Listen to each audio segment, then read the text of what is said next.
वालेकुम व्यूअर्स, मैं हूँ एमी खान और आप मुझे देखते हैं स्ट्रीट टाइम पे, जो आपका जाना माना पहचाना हुआ शो है।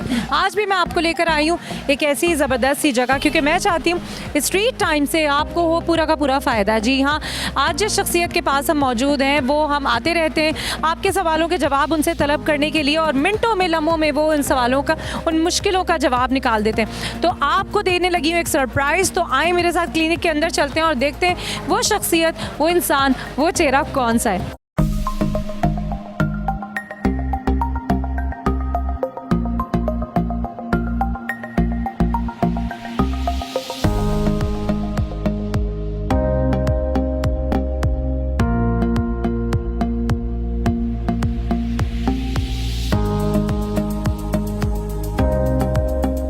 जी वीवर्स, क्लिनिक के अंदर मैं आ चुकी हूँ और जैसे कि मैंने इंट्रो में बताया कि आज बड़ा ख़ास दिन है, बड़ा ख़ास प्रोग्राम है, बड़े ख़ास शख्सियत से मुलाकात है। जब जब मैं इनसे मिलती हूँ बहुत कुछ सीखने, समझने और जानने का मौका मिलता है। और ये उस दौर का सफ़र है जब बहुत कम घरों में टीवी हुआ करता था और टीवी में उतने रंग नहीं हुआ करते थे, लेकिन उस वक्त भी डॉक्टर साहब लोगों की ज़िंदगियों में रंग भर रहे थे। जी हाँ, ब्लैक एंड वाइट दौर में जब पीटीवी होम, पीटीवी एक बहुत ज़बरदस्त शो करता था।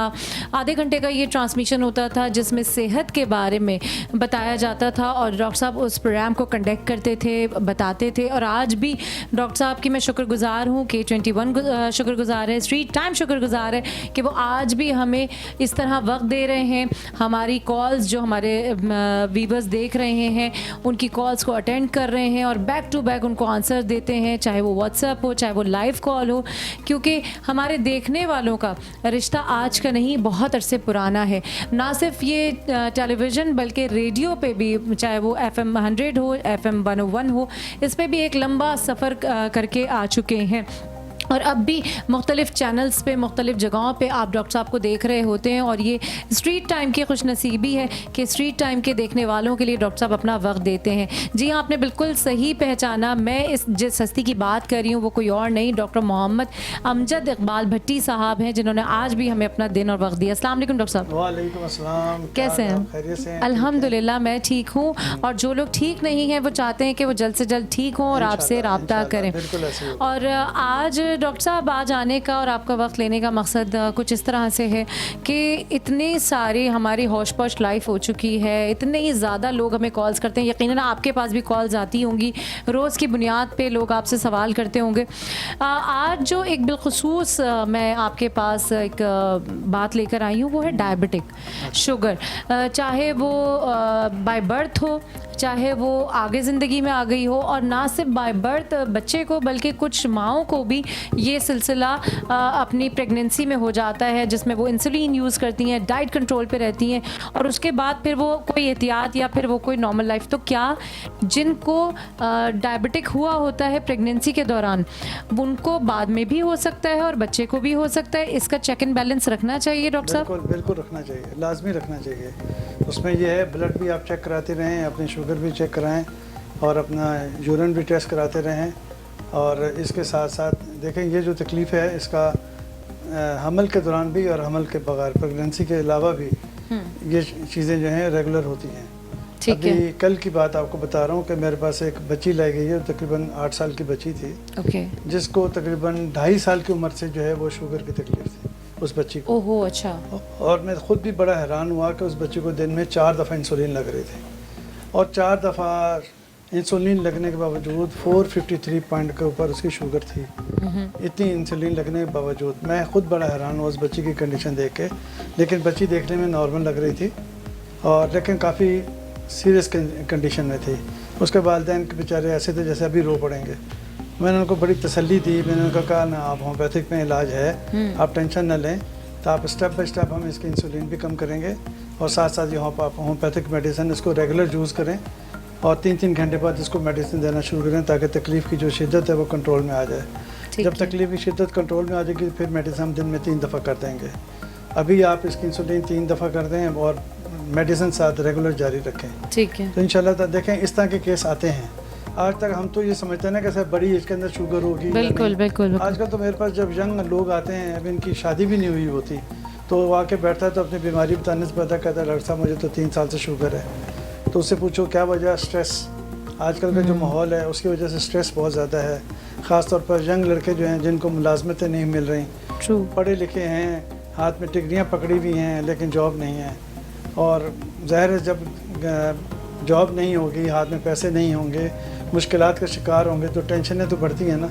उस टेंशनों में किसी को शुगर हो रही है, किसी को हार्ट की प्रॉब्लम हो रही है, किसी को अल्सर की तकलीफ़ हो रही है, किसी को ज़हनी टेंशन हो रही है। मतलब एक अजीब सा माहौल है। अच्छा डॉक्टर साहब मुझे ये बताइएगा कि ठीक डायबिटिक आपने बताया जैसे कि हर तरह का डायबिटिक, चाहे वो बाय बर्थ हो, चाहे वो अर्ली एजेस में हो, चाहे वो एक उम्र में Old age में भी जाकर, हो, बिल्कुल, तो भी हाँ, उस तो वो भी क्योर हो सकता है। ये बताएं कि वो कौन सी स्टेज है जहाँ पे इंसान ये कहता है कि डायबिटिक अब मेरे हाथ से बाहर है और अब आपकी तरफ रजू करना चाहिए, मतलब या ये फर्स्ट डे से ऐसा होना चाहिए उसकी या एक वजह है, उसकी एक वजह है। ऐसे पेशेंट के जो वो मल्टीपल तकलीफ़ें शिकार हो जाते हैं ना, जैसे उन्हें एस्थमा की तकलीफ़ है और साथ उन्हें ब्रोंकाइटिस की भी तकलीफ़ है, साथ उनके चेस्ट के अंदर पानी भी जमा हो गया है, गुर्दे जो हैं वो प्रॉपर काम नहीं कर रहे, ठीक है, 25% गुर्दे काम कर रहे हैं, 75% गुर्दे काम ही नहीं कर रहे हैं, या एक गुर्दा बिल्कुल जवाब दे चुका है और एक गुर्दा सिर्फ काम कर रहा है, वो भी 25% 30% काम कर रहा है। और ऐसी कंडीशन में पेशेंट जो है उनको अमूमन आपने देखा होगा हॉस्पिटल में एडमिट किया जाता है, जी जी बिल्कुल, क्योंकि वो मल्टीपल डिजीज़ का शिकार होते हैं। और होता क्या है कि उसकी वजह से उनकी खुराक नाली जो है वो भी तंग हो जाती है, तो उन्हें नलकी के ज़रिए जो है वो डाइट दी जा रही खाना होती दिया है। जा रहा था, वो बिल्कुल, पेशेंट की एक आखिरी स्टेज होती है। उस सूरत में तो आप वक्ती तौर पे जो है एमरजेंसी ट्रीटमेंट ही दे सकते हैं। लेकिन मैं हर पेशेंट को ये कहूँगा कि जब आपकी तकलीफ़ शुरू में है, आगाज़ में है, तो बजाय ये कि आप इंतज़ार करें कि आप उस कंडीशन में चले जाएं, उससे बेहतर है कि आप होम्योपैथिक इलाज कराएं, किसी अच्छे होम्योपैथिक डॉक्टर को दिखाएं, आके फिज़िकली अपना प्रॉपर ट्रीटमेंट कराएं, सारे टेस्ट करवाएं। अगर आपके पास टेस्ट नहीं है, मेरे पास आ जाए, मैं आपको टेस्ट लिख कर देता हूँ, आप टेस्ट करा के मेरे पर प्रॉपर ट्रीटमेंट शुरू करें, ताकि आपकी बीमारियाँ ख़त्म हों, कम हों, बढ़ाएँ ना। थोड़ी सी तकलीफ़ को पकड़ लेंगे ना तो जल्दी आराम आ जाएगा। कि सूरज की जो गर्मी है वो हमें हर सूरत में लेनी चाहिए, बिल्कुल, बहुत ज़रूरी है। देखें कि जो पेशेंट और जो लोग धूप में काम करने वाले मजदूर टाइप के लोग होते हैं, जिनके काम ही धूप के अंदर हैं, वो उनका फिज़िकली जिस्म इतना मजबूत होता है कि उन्हें पसीना भी आ रहा होता है, सब कुछ होता है, लेकिन वो ना तो थकते हैं ना कुछ होता है, वो 18-18 घंटे काम भी करते हैं, लेकिन कभी आके शाम को नहीं कहते कि जी हमें थकावट हो रही है, दर्द हो रहा है, कुछ हो रहा है। वजह यह कि वो मुसलसल सूरज की जो धूप है वो उनके जिस्म में पड़ रही होती है, जिसकी वजह से उनका जिस्म 100% बैलेंस रहता है। ये चीज़ ज़हन में रखें आप। बिल्कुल ऐसा ही है। और वीवर्स यहाँ पे मैं आपको बताती चलूँ कि जैसे मैंने शुरुआत ही इसी बात से की, और आपको अगर आपने इस वक्त देखना शुरू किया है या पहले भी देख रहे हैं, तो डॉक्टर अमजद इकबाल भट्टी साहब एक अरसे से, चाहे वो रेडियो स्टेशन हो, चाहे वो टेलीविज़न हो, रेडियो का एक लंबा सफ़र गुजारा है, और आज भी मुख्तलिफ़ चैनल्स पे इन्हें हम देखने को और सुनने को हमें मिलता है कि डॉक्टर अमजद इकबाल भट्टी साहब अपने एक्सपीरियंस से, और ऐसे एक्सपीरियंस से जो रजिस्टर एक्सपीरियंस है, उससे लोगों को पूरे मुकम्मल तौर पर शिफा देने की कोशिश भी करते हैं और कामयाबी भी वसूल करते हैं।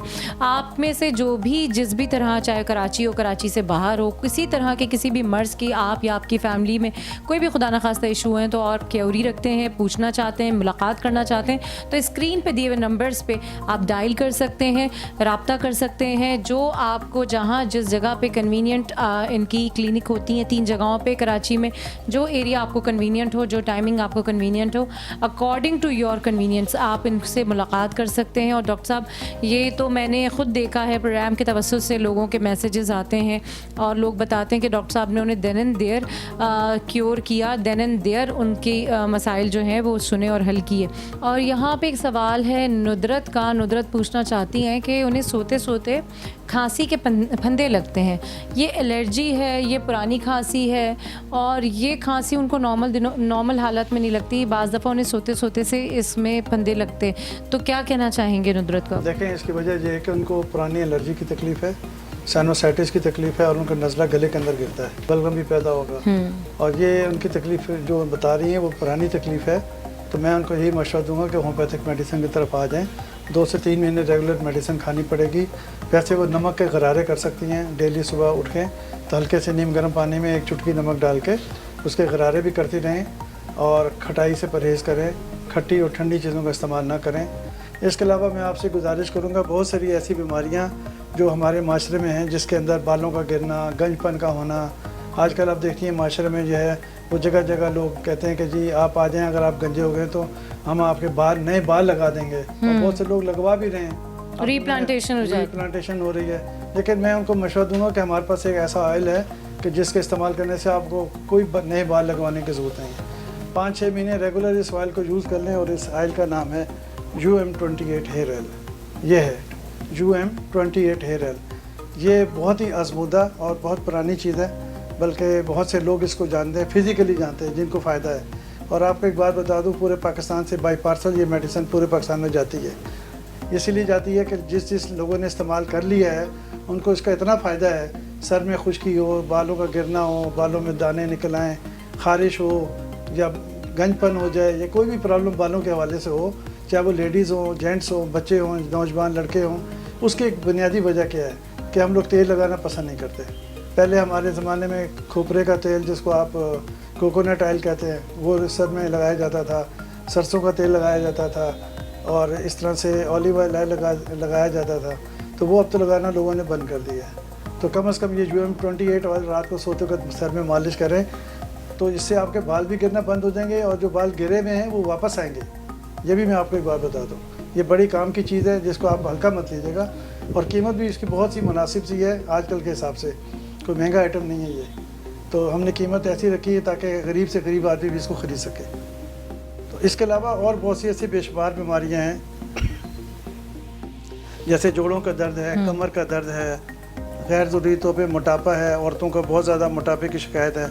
उसकी भी मैंने वजह बताई थी पहले प्रोग्राम के अंदर कि मेंसेस की प्रॉब्लम की वजह से फ़ैट हो जाता है, मोटापा हो जाता है। स्किन की डिजीज़ बहुत ज़्यादा है लोगों को, सोराइसिस की तकलीफ़ बहुत ज़्यादा है, और सोराइसिस का इलाज होम्योपैथिक में बेहतरीन इलाज है। सोराइसिस की मेडिसिन आती है होम्योपैथिक में, एंटीसोरिक मेडिसिन आती है, जो जितनी भी स्किन डिजीज़ हैं वो उससे ख़त्म हो जाती हैं। डॉक्टर साहब ये बताएं कि हमारे जो व्यूअर्स आपको देख रहे होते हैं, जो सुन रहे होते हैं, उनसे आपको ज़्यादातर क्या सवालात मिल रहे हैं, या आपको क्या लगता है कि आज के दौर में सबसे ज़्यादा किस चीज़ का पेशेंट आपकी तरफ आ रहा है? जोड़ों का दर्द बहुत ज़्यादा है, इनफर्टिलिटीज़ की तकलीफ़ बहुत ज़्यादा है, ठीक है। उसमें चाहे वो मर्दों की तरफ से हो या औरतों की तरफ से, दोनों की तरफ से इनफर्टिलिटीज़ की तकलीफ़ बहुत ज़्यादा है। और 15-15, 16-16 साल हो जाते हैं, औलाद नहीं होती, बेचारे परेशान होते हैं। बहुत से घरों में इसी की वजह से जो है वो तलाक़ें हो जाती हैं, टेंशन की वजह से। और बहुत सारे मर्द खुद बीमार होते हैं, लेकिन वो अब बीवी का ही इलाज करा रहे होते हैं, हालांकि वो खुद उनके साथ मसाइल होते हैं, वो अपने आप को तरजीह नहीं देते, औरतों को तरजीह देते हैं, और औरतों को ही आगे रखा हुआ होता है। तो ये मैं कहूँगा कि अगर मर्द को प्रॉब्लम है तो मर्द को खुद अपना इलाज कराना चाहिए, ये बहुत ज़रूरी है। मेरे पास अक्सर ऐसे केस आते हैं कि जिसमें मर्दों को प्रॉब्लम होती है और वो अपने आप को बैक साइड पे कर लेते हैं, औरतों का ही इलाज कराते रहते हैं। ये चीज़ गलत है। मैं ये कहूँगा कि अगर दोनों में प्रॉब्लम है तो दोनों का इलाज होना चाहिए।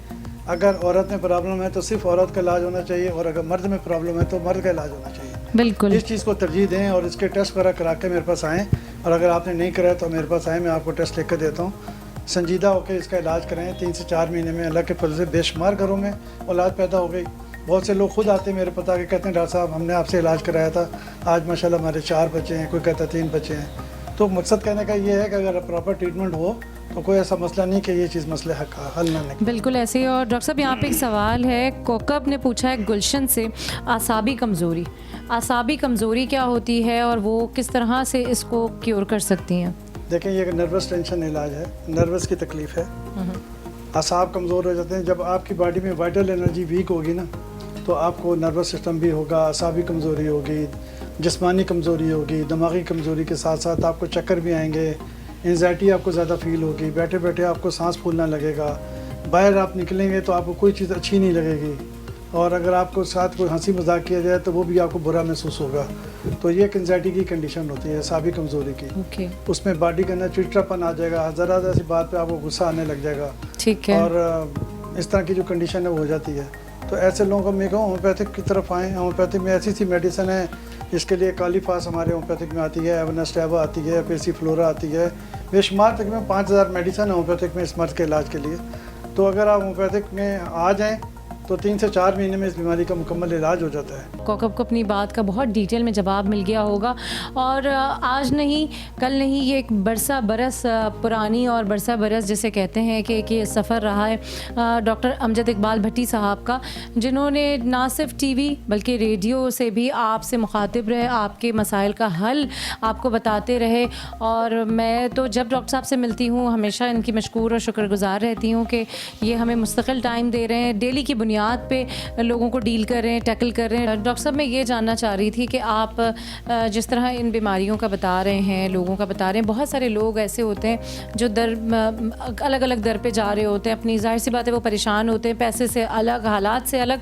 और सबसे बड़ी बात आज के जो मैं समझती हूँ एक अजीब मामलात ये, क्योंकि घर से मर्द भी कमा रहा है, औरत भी इस कोशिश में लगी हुई है, तो वक्त नहीं है। जहाँ जो जिसको बता देता है वो चले जाते हैं और मेडिकेशन करते हैं और फिर वापस आते हैं।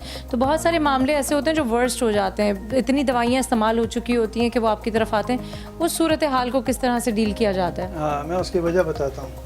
आजकल सोशल मीडिया का दौर है, हर एक आदमी के हाथ में मोबाइल है। जैसे ही वो मोबाइल खोलता है तो मशवरे शुरू हो जाते हैं, हकीमों के मशवरे। लोगों ने अपने घरों में चैनल बनाए हुए हैं, लोग अपने घरों से मशवरे देना शुरू कर देते हैं। कोई कह रहा है गाजर खा लो, कोई कह रहा है मूली खा लो, कोई कह रहा है तो आप नमक खा लो। मतलब हर एक आदमी का अपने अपने मशवरे चल रहे हैं। तो वो लोग उन मशवरों को देख के ना कहते हैं कि डॉक्टर के पास जाने की ज़रूरत नहीं है, बस ये जो मशवरे आ रहे हैं इसी पे अमल करते रहो। होता क्या है, वो पहले तो 2, 4, 6 महीने उन्हीं मशवरों पे अमल करते रहते हैं, यहाँ तक कि वो मर्ज इतना बढ़ जाता है कि अब वो काबिल इलाज भी नहीं होता। फिर वो डॉक्टरों के पीछे भागते हैं, फिर दुनिया भर के वो टेस्ट भी करवाते हैं और परेशान होकर कभी एक डॉक्टर के पास, कभी दूसरे डॉक्टर के पास। तो मेरा मशवरा ये, जो सोशल मीडिया पे जगह जगह जो छोटे छोटे लोगों के पास मैसेज आते हैं उनसे अवॉइड करें, प्रॉपर डॉक्टर के पास जाके अपना इलाज कराएं। और बजाय ये कि आप लंबा इलाज कहते हैं और सेल्फ मेडिकेशन करने के बजाय होम्योपैथिक इलाज की तरफ आप तवज्जो दें, क्योंकि साइड इफ़ेक्ट नहीं है। और आपको अगर दिनों में आराम आ जाए और आपकी जल्दी तकलीफ ख़त्म हो जाए तो सेल्फ मेडिकेशन की मैं कहता हूँ ज़रूरत पड़ेगी नहीं आपको। देखने वालों से बिल्कुल मैं चाहूँगी कि डॉक्टर साहब अपनी क्लिनिक के टाइमिंग, क्लिनिक का एरिया बताएं कि वो कहाँ किस वक्त किस तरह बैठते हैं। और देखने वालों से गुजारिश है कि जो स्क्रीन पे नंबर चल रहे हैं उन नंबर्स पे कॉल करें, जो क्यूरी है, जो सवाल है, जो बीमारी, जो परेशानी है, डॉक्टर साहब से रब्ता करें। डॉक्टर साहब इस चीज़ को, इस मर्ज़ को, इस अलामात को ख़ुद देखते हैं, ख़ुद उसको मैनेज करते हैं और आपको मायूसी नहीं होगी। जी डॉक्टर साहब, आपकी क्लिनिक कहाँ है? मेरा जो पहला क्लिनिक है वो डिफेंस में है। हाँ, डिफेंस में जो क्लिनिक है मेन बदर 10 के ऊपर है। वहाँ पे जब आप आएंगे तो मेडिकेयर होम्योपैथिक क्लिनिक के नाम से बोर्ड लगा हुआ है और डॉक्टर अमजद इकबाल भट्टी के नाम से भी बोर्ड लगा हुआ है। यहाँ पर मैं शाम के टाइम बैठता हूँ, आप यहाँ आना चाहिए, यहाँ भी आ सकते हैं, लेकिन यहाँ पर आने से पहले टाइम ले लें। पहले टाइम लेके फ़ोन पे बात करके टाइम ले लें, उसके मुताबिक आप आ जाएँ, ज़्यादा बेहतर होगा। सदर में मेरा हेड ऑफिस है और सदर में मुझे बैठे हुए तकरीबन 48 साल हो गए हैं। 48 साल से हमारा क्लिनिक चल रहा है सदर में। वहाँ पे मैं 5 दिन क्लिनिक करता हूँ और रोज़ाना शाम 4 बजे से लेकर रात 9 बजे तक क्लिनिक होता है, जुम्मा और इतवार के अलावा। ठीक है। और वहाँ पे जो मेरे पेशेंट हैं वो पुराने पेशेंट शुरू से आ रहे हैं, पूरे पाकिस्तान से तकरीबन पेशेंट आते हैं वहाँ पे। और तीसरा क्लिनिक जो है वो नाज़ाबाद के हवाले से है, जहाँ पर मैं फ्राइडे को बैठता हूँ शाम 4 से रात 8 बजे तक। वहाँ पर उस इलाके के जितने भी लोग हैं वो मेरे पास आते हैं, जो इर्द गिर्द के जितने भी लोग हैं, यानी कि नॉर्थ कराची, नाज़ाबाद, गुलशन इकबाल, सरजानी टाउन और बहुत से ऐसे बेशुमार इलाके हैं, औरंगी टाउन। ठीक है जी, उन सब इलाकों से लोग मेरे पास वहाँ पे आते हैं और अपना आके इलाज कराते हैं। तो फ्राइडे को मैं वहीं बैठता हूँ, बाकी दिनों में सदर और डिफेंस में क्लिनिक होता है। इसके अलावा मेरा बेटा भी डॉक्टर है, डॉक्टर मुबशर इकबाल भट्टी। जहाँ पर मैं नहीं बैठा होता वहाँ पे मेरा बेटा डॉक्टर मुबशर इकबाल भट्टी बैठा हुआ होता है।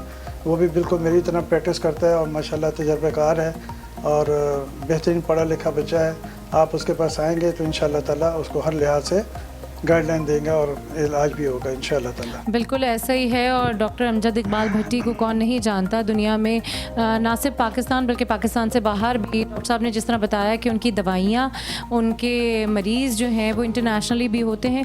अगर आप ट्रैवल करना चाह रहे हैं और ट्रैवलिंग में हैं तो तब भी आप डॉक्टर अमजद इकबाल भट्टी से रब्ता कर सकते हैं, क्योंकि वो इस तरह की किसी भी सिचुएशन को बहुत अच्छी तरीके से मैनेज कर सकते हैं जहाँ आप पाकिस्तान में अवेलेबल नहीं है। तो स्क्रीन स्क्रीन पे नंबर है, डॉक्टर साहब ने अपनी क्लिनिक के सारा ड्यूरेशन बताया, टाइमिंग बताई कि वो कब कहाँ किस दिन कब अवेलेबल होते हैं, तो इससे आपने फ़ायदा उठाना है क्योंकि बैक टू बैक हमारा यानी स्ट्रीट टाइम का जो एक मकसद है, बैक टू बैक यहाँ पे कॉल्स मैसेजेस आती हैं डॉक्टर साहब के पास और हमें ऐसा लगता है कि वो मकसद पूरा हो गया है क्योंकि डॉक्टर अमजद इकबाल भट्टी को दुनिया उनके नाम से नहीं उनके काम से जानती है, जो वो कहते हैं वो प्रूव करते हैं। सर मैं ये चाहती हूँ कि आप एक कोई मैसेज देना चाहें तो वो देखने वालों को। एक बात मैं बड़ी इंपॉर्टेंट करना चाह रहा हूँ, वो इम्पॉर्टेंट बात ये है कि जो कराची से बाहर के जितने भी लोग हैं जब वो मुझसे रब्ता करते हैं तो वो समझते हैं कि शायद डॉक्टर साहब का क्लिनिक हमारे मोहल्ले में ही है। ऐसा नहीं है, मैं बैठता तो कराची में हूँ लेकिन मेरा रब्ता पूरे पाकिस्तान से रहता है। तो इसका तरीकाकार ये होता है कि मैं उन लोगों को यही कहता हूँ कि मेरा ये जो नंबर स्क्रीन पे आ रहे होते हैं वो व्हाट्सअप नंबर होते हैं। आप व्हाट्सएप पे मैसेज बना के मेरा नाम लिखें डॉक्टर अमजद इकबाल भट्टी और लिख के उसमें अपनी तमाम बीमारी और तकलीफ़ लिखें और उसके साथ आप मुझे घर का मुकम्मल एड्रेस भेजें। आपका घर का जब मुकम्मल एड्रेस आएगा तो मैं आपकी बीमारी का आपको प्रॉपर जवाब भी दूंगा और अगर आप मेडिसिन मंगवाना चाहेंगे तो चूँकि आपका एड्रेस मेरे पास मौजूद होगा तो मेडिसिन बाई पार्सल आपके घर के एड्रेस पे आ जाएगी और आपको आसानी से घर बैठे हुए इलाज भी हो सकता है। और कोई भी आप मज़ीद बात पूछना चाहें तो व्हाट्सएप के ज़रिए भी कर सकते हैं, वॉइस मैसेज कर सकते हैं, टेलीफोन पे रब्ता कर सकते हैं। तो अवेलेबल होता हूँ। आप 2 बजे के बाद दोपहर को फ़ोन करते रहें, इंशाल्लाह रब्ता रहेगा आपसे। बहुत शुक्रिया और हमेशा की तरह डॉक्टर अमजद इकबाल भट्टी का एक दफ़ा फिर मैं शुक्रगुज़ार हूँ। इनके लिए बहुत सारी दुआएं भी हैं और ये मुलाकात का सिलसिला K21 की टीम यानी कि स्ट्रीट टाइम की टीम इनसे जारी और सारी रखेगी क्योंकि देखने वालों की, समझने वालों की, सुनने वालों की ये ज़रूरत है। और मैं यानी एमी ख़ान और मेरी टीम हमेशा से जब स्ट्रीट टाइम लेकर आती है तो हमारी कोशिश यही होती है कि हम आपके लिए कोई ना कोई फ़ायदेमंद बात, कोई ना कोई ऐसा काम, कोई ना कोई ऐसी चीज़ आपको दिखा सकें, बता सकें इस प्रोग्राम के तवज्जुह से जो आपके लिए यानी देखने वालों के लिए बहुत अच्छी और कारआमद हो। और यही एक नाम डॉक्टर अमजद इकबाल भट्टी साहब का है जिन्होंने हमेशा से लोगों को बाकायदा उनकी किसी भी इश्यूज़, किसी भी प्रॉब्लम से निकाला है। ये ज़रूरी नहीं कि आप उस चीज़ को, उस मर्ज़ को वक्त तय करें, डॉक्टर साहब के पास आएँ।